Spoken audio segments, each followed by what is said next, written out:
पाकिस्तान की सबसे बड़ी अदालत यानी सुप्रीम कोर्ट ने सूबा खैबर पख्तूनख्वा के इलाके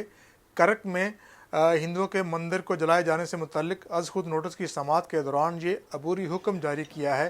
कि इस वाक़े में मुलव्विस जितने भी मुलजिमान हैं उनसे जो मंदिर को नुकसान पहुँचा है उसकी रकम वसूल की जाए और एक अंदाजे के मुताबिक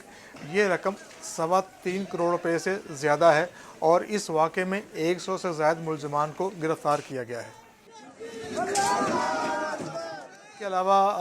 अदालत को ये बताया गया कि इस मंदिर की तज़ीन व आरइश का काम मुकम्मल कर लिया गया है। समाअत के दौरान अक़लियती रुकने कौमी असम्बली डॉक्टर रमेश कुमार ने अदालत को बताया कि मंदिर के करीब हिंदू बरादरी ने ज़मीन ख़रीद ली है और वो मंदिर की तोसी चाहते हैं, जिस पर अदालत ने यह हुक्म दिया